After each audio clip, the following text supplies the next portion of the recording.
तो जालोर के सोनग्रा चौहानों की कुल देवी आशापुरी माता, कौन सी आशापुरा माता या आशापुरी माता, जिसको महोदरी माता के नाम से भी जाना जाता है। बहुत बार एग्जाम में एक क्वेश्चन आ गया, ध्यान रखना, ये क्वेश्चन बहुत बार एग्जाम में पूछा गया है, तो ध्यान रखना, जालोर के सोनग्रा चौहानों की कुल देवी।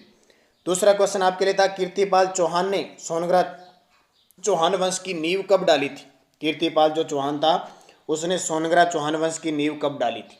अब आपको ये क्वेश्चन आ चुका है एग्जाम में कि राजस्थान के किस क्षेत्र पे सोनग्रा चौहानों का राज था, तो जालोर क्षेत्र में। और कीर्तिपाल ने 1181 ईस्वी में जालोर में सोनग्रा चौहान वंश की नींव डाली थी। तो ये जो जालोर दुर्ग है, ये जालोर दुर्ग सूखड़ी नदी के किनारे है और सोनगिरी पहाड़ी पे, इसलिए यहाँ के चौहान क्या कहलाए, सोनग्रा चौहान कहलाए। और ये सारी जानकारी कहाँ से मिलती है, बिजोलिया शिलालेख से प्राप्त होती है।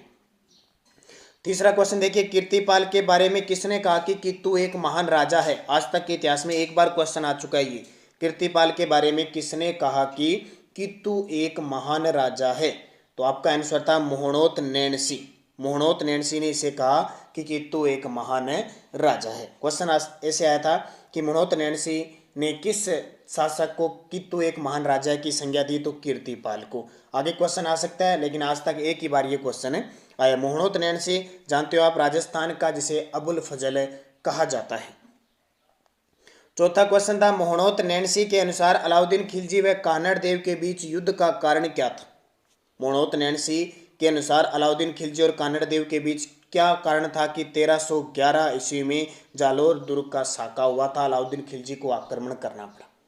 तो मोहनोत नैणसी के अनुसार वीरमदेव द्वारा फिरोजा से शादी न करना। वीरमदेव कौन था, कान्हड़ देव का पुत्र था, और फिरोजा अलाउद्दीन खिलजी की पुत्री थी। तो फिरोजा वीरमदेव से प्रेम करती थी, लेकिन मोहनोत नैणसी, ये कान्हड़ देव और वीरमदेव हिंदू शासक थे, किसी मुस्लिम से शादी नहीं करना चाहते थे, लेकिन अलाउद्दीन खिलजी अपनी पुत्री की शादी वीरमदेव से करवाना चाहता था। इस कारण नहीं होने के कारण युद्ध हुआ, और इस युद्ध में कान्हड़ देव की क्या होती है, पराजय होती है। और ये 1311 ईस्वी का जालोर दुर्ग का क्या कहलाता है, साका कहलाता है। और एक ऑप्शन में ध्यान रखना, कान्हड़ देव का दिल्ली दरबार में अपमान करना, ये फरिश्ता ने कहा था। फरिश्ता के अनुसार कि कान्हड़ देव दिल्ली दरबार में जाता है और उसका वहाँ अपमान किया जाता है। और अलाउद्दीन की सेना को भी लूटा था, लेकिन ये किसी के अनुसार नहीं है, गुजरात अभियान के दौरान लूटा गया था।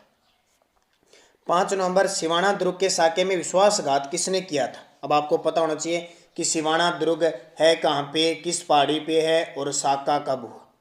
तो बात सुन लीजिए पहले, सिवाना दुर्ग है हल्देश्वर पहाड़ी पे। कौन सी पहाड़ी पे, हल्देश्वर पहाड़ी पे। इसका निर्माण 10वीं शताब्दी में वीर नारायण पंवार ने करवाया, और यह दुर्ग बाड़मेर जिले में है। अब बात इंपॉर्टेंट कि सिवाना दुर्ग का साका हुआ 1308 ईस्वी में, और किसके विश्वासघात के कारण, तो यहाँ पे बावला पंवार था, उसने विश्वासघात किया, और यहाँ के शासक शीतल देव चौहान अलाउद्दीन खिलजी से युद्ध करते हुए मारे जाते हैं, और ये सिवाना दुर्ग का साका कहलाता है 1308 का। तो विश्वासघात किसने किया था, बावला पंवार ने विश्वासघात किया था। छठा, अलाउद्दीन खिलजी ने सिवाना दुर्ग को जीतकर उसका नाम क्या रख दिया। सिवाना दुर्ग को जीत लिया 1308 में, अब उसका नाम क्या रख दिया, तो याद रख लेना, बहुत ही इंपॉर्टेंट क्वेश्चन है। जब भी चौहानों की बात आती है तो जालोर के चौहानों से क्वेश्चन आता ही आता है। पिछले 3-4 सालों में आप देखना क्वेश्चन मिलता है फिक्स। तो इसका नाम रख दिया खेराबाद। क्या रख दिया, खेराबाद इसका नाम रख दिया, किसका, सिवाना दुर्ग का। तो यहाँ का शासक था शीतल देव, और इसकी पत्नी थी मेणादे। मेणादे ने यहाँ क्या किया था, जोहर किया था। और विश्वासघात किसने किया, बावला पंवार ने। कान्हड़ देव प्रबंध और वीरमदेव सोनग्रा री बात किस लेखक के ग्रंथ है। वीरमदेव सोनग्रा की बात और कान्हड़ देव प्रबंध, ये क्वेश्चन बहुत बार एग्जाम में आ चुका है। तो ये पद्मनाभ किसके हैं, पद्मनाभ एक लेखक है, उसने कान्हड़ देव प्रबंध, तो इसमें कान्हड़ देव के बारे में सारी जानकारी मिलती है। और वीरमदेव जो कान्हड़ देव का पुत्र था उसकी भी इसमें जानकारी मिलती है। तो कौन सा ग्रंथ हो गया, 2 ग्रंथ हो गए, लेखक कौन हो गया, पद्मनाभ। जालोर दुर्ग के साके में जोहर किसके द्वारा किया जाता है। अभी मैंने आपको बताया था सिवाना दुर्ग के साके में, यहाँ आ गया जालोर दुर्ग के साके में जोहर किसके द्वारा किया जाता है। तो ये ध्यान रखना, चेतल देव के द्वारा किया जाता है। कुछ बातें ध्यान रखना, जालोर दुर्ग सूकड़ी नदी के किनारे है, सोनगिरी, कांचनगिरी, ठीक है, और सुवर्णगिरी पहाड़ी पर स्थित है। इस पे आक्रमण करता है अलाउद्दीन खिलजी और इस दुर्ग को 1311 ईस्वी में कन्नड़ देव को पराजित करके मारकर जीत जाता है और इस दुर्ग का नाम जलालाबाद कर देता है। अब इसमें जौहर किसके द्वारा किया जाता है, तो कन्नड़ देव की पत्नी होती है जेतल दे करती है। और इसमें विश्वासघात कौन करता है, तो विश्वासघात करता है बीका दैया। कौन करता है, बीका दैया विश्वास करता है। इस बात का जैसे ही रात को पता चलता है इसकी पत्नी हिरादे को, तो कहते हैं हिरादे बीका दैया की हत्या कर देती है। और अलाउद्दीन खिलजी जालोर दुर्ग को जीतने के बाद इसका नाम रख देता है जलालाबाद। कौन सा, जलालाबाद रख देता है। इंपॉर्टेंट बातें हैं सारी की सारी। जालोर दुर्ग के बारे में किसने कहा कि आज तक इस दुर्ग को इसके द्वार से प्रवेश करके जीत नहीं पाए? किसने कहा? मनोतनैन सिंह, अमीर खुसरो, हसन निजामी, पद्मनाभ। जालोर दुर्ग के बारे में किसने कहा कि आज तक इस दुर्ग को इसके द्वार से प्रवेश करके नहीं जीत पाए? तो ये बात हसन निजामी ने कहा। क्यों कही? क्योंकि शत्रु जब 1311 ईस्वी में आक्रमण करता है तो दरवाजे से न आकर इसकी दीवार तोड़कर ही इसमें प्रवेश करते हैं, क्योंकि दरवाजे से जाना कठिन था, इसलिए ये बात कही गई है। और राई के बीज बोने का संबंध किसे? जालोर दुर्ग से। डॉक्टर दशरथ शर्मा के अनुसार चौहान कालीन विद्या का प्रमुख केंद्र था। डॉक्टर दशरथ शर्मा के अनुसार चौहानों के समय, खास करके जालोर के चौहानों के समय विद्या का प्रमुख केंद्र था। तो ध्यान रखना, भीनमाल था विद्या का केंद्र जो जालोर के अंदर है, और दूसरा था ब्रह्मपुरी, ये भी जालोर के अंदर है। 11 नवंबर सिवाना दुर्ग के साके के समय वहां के शासक थे। तो सिवाना दुर्ग के समय वहां के शासक मैं आपको बता चुका हूं, शीतल देव चौहान वहां के शासक थे। इसकी पत्नी थी मेणादे। कौन थी? मेणादे ने जौहर किया। और ये साका हुआ कब? 1308 ईस्वी में। आक्रमण किसने किया? अलाउद्दीन खिलजी ने। अब बातें आपको इंपॉर्टेंट ये ध्यान रखनी है, साका होता क्या है? जब राजा सैनिक देख लेते हैं कि अब बचने की कोई उम्मीद नहीं है या शत्रु अटैक कर चुका है, तो केसरिया बाना धारण करके आक्रमण करते हैं, मरने मिटने की सौगंध खाके, और लड़ते हुए वीर गति को प्राप्त हो जाते हैं। और इस बात का पता राजपूत स्त्रियों को लगता था, तो वे जल में या अग्नि में प्रवेश करके जौहर करते थे। जब ये दोनों एक साथ होते थे तो वो कहलाता था साका।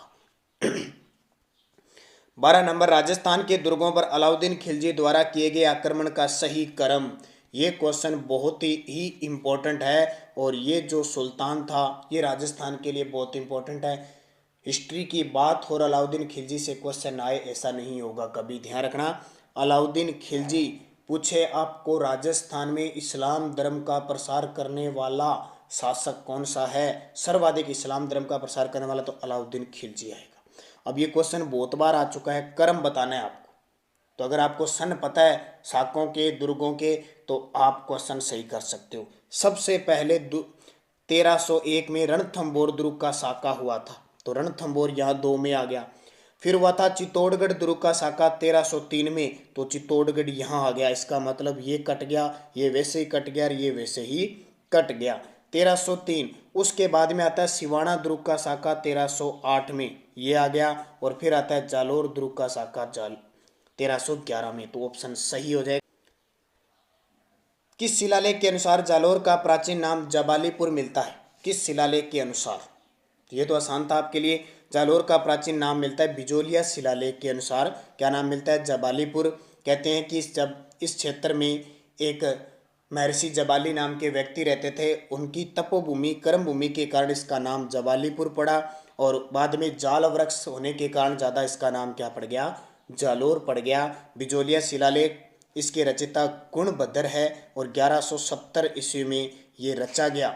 और दूसरी बात, ये किस भाषा में है? ये कई बार एग्जाम में पूछ लिया जाता है, जो बिजोलिया शिलालेख है उसकी भाषा कौन सी है? तो ध्यान रखना, बिजोलिया जो शिलालेख है उसकी भाषा है संस्कृत। और इस बिजोलिया शिलालेख की स्थापना की थी जैन श्रावक लोलक था। जैन श्रावक लोलाक ने इसकी स्थापना की थी। निम्न में से किस वंश की उत्पत्ति अग्निकुंड से नहीं हुई? निम्न में से किस वंश की उत्पत्ति, ये तो एग्जाम में आता ही आता है फिक्स। ये और बता देता हूँ, अग्निकुंड या हवन कुंड या सीधा अग्नि से। और ये कहता कौन है? चंद्रबरदाई। तो देखिए चंद्रबरदाई के अनुसार, चंद्रबरदाई का ग्रंथ कौन सा है? पृथ्वीराज रासो के अनुसार गुरु वशिष्ठ ने आबू पर्वत पर यज्ञ किया और यज्ञ करने से 4 जातियां उत्पन्न हुई। 4 जातियों का सूत्र याद रख लेना, पांचों पांच, पांचों पांच। जब आप छोटे हुआ करते थे, एक को एक, दुओ दो, तियो तीन, चौको 4, पांचों पांच, ये पांचों पांच वो है। ध्यान रखना 4 जातियां उत्पन्न हुई। पै से परमार, च से चौहान, पा से प्रतिहार और च से चालुक्य। परमार प्रतिहार 2 पै पे, चौहान चालुक्य 2 च पे। अब इनमें से कौन सी अग्निकुंड से नहीं उत्पन्न हुई? क्वेश्चन आ चुका है, आया हुआ क्वेश्चन दे रहा हूं, सिंसोदिया। देखो परमार भी होगी, चौहान होगी, चालुक्य होगी और एक कौन सी होगी? प्रतिहार। तो ये सिंसोदिया उत्पन्न नहीं हुई। तो अग्निकुंड ये प्रमाणिक माना जाता है, इसलिए इंपॉर्टेंट है आपके लिए। किसके अनुसार? चंद्रबरदाई के अनुसार।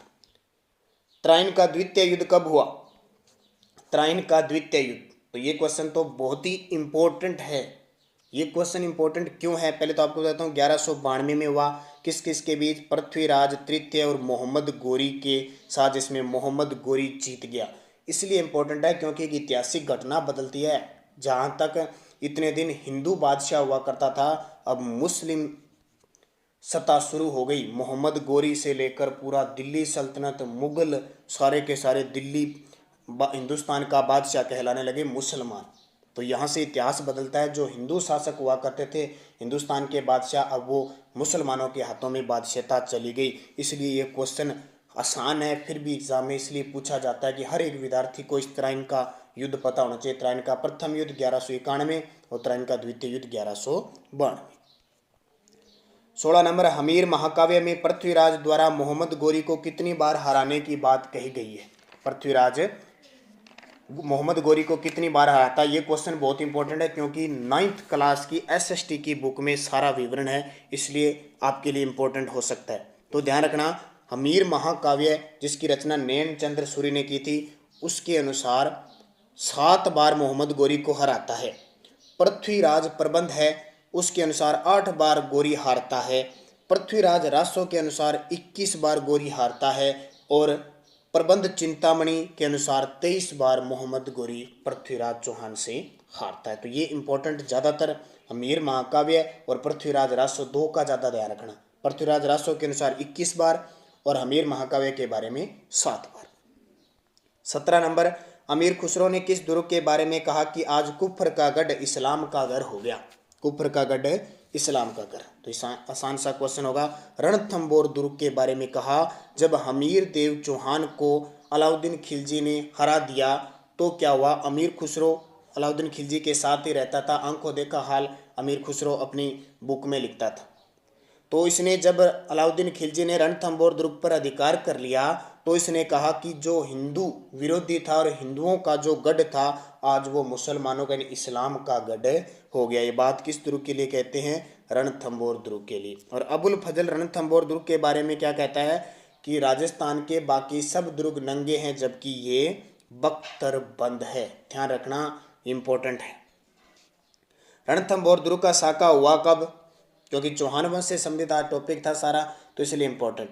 तो रणथंबोर दुर्ग का साका हुआ था, फिक्स है 11 जुलाई 1301 ईस्वी में। किस किस? तो कौन? हाँ, एक तो हमीर देव था प्लस अलाउद्दीन खिलजी के बीच युद्ध होता है, यानी हमीर देव इसमें मारा जाता है। अब ये साका हुआ क्यों? अलाउद्दीन खिलजी ने आक्रमण क्यों किया? एक तो गुजरात जाने के लिए उसको रास्ता चाहिए था। दूसरी बात, हमीर देव ने अलाउद्दीन खिलजी के एक अपराधी मोहम्मद शाह को शरण दे रखी थी। इस कारण अलाउद्दीन खिलजी ने हमीर पर आक्रमण किया, क्योंकि हमीर को शरणागतों का रक्षक और हटी कहा जाता है। तो इसने मोहम्मद शाह को लौटाया नहीं, इसलिए अलाउद्दीन खिलजी ने इस पर क्या किया? आक्रमण किया।